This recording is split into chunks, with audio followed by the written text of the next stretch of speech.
Yeah, Steve and Marissa, the concerns from the defense surround both the timing of this request and the timing of the testing, given that Clegg's trial is a little more than a month away. Now, Clegg has been in jail since he was arrested last year. He is accused of murdering Concord husband and wife Stephen and Wendy Reed on a city walking trail back in April of 2022. Clegg's trial is scheduled for October 2nd, but his attorneys say that date is in jeopardy after the state informed the defense that it was looking at doing additional DNA testing and says Clegg is asserting his right to a speedy trial.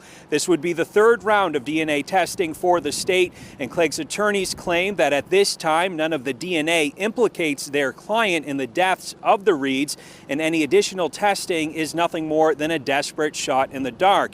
But the state says the DNA also does not exclude Clegg from the crimes.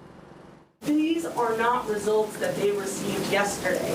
For 3 out of the 5 things they're looking to request, it was September 7th that they received results. The other 2 was May 30th, which is still months ago.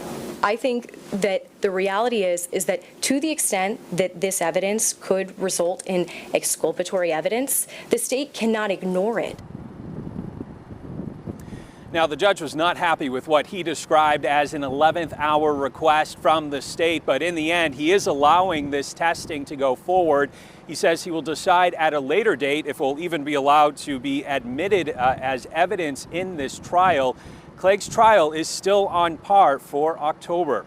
Reporting live tonight, I'm Tim Callery, WMUR News 9. Tim, thank you. And former county prosecutor Patricia LaFrance tells News 9 that is it right there. It all comes down to what's actually able to be admitted into court as evidence to present to an eventual jury. And the state will have to prove this DNA testing it's being allowed to do passes the threshold of scientific reliability. If there is new technology out there that allows them to conduct further DNA testing, then yeah, of course, the state is going to want to explore all their options. But again, they still have to pass that threshold and make sure that it's scientifically reliable to be admitted.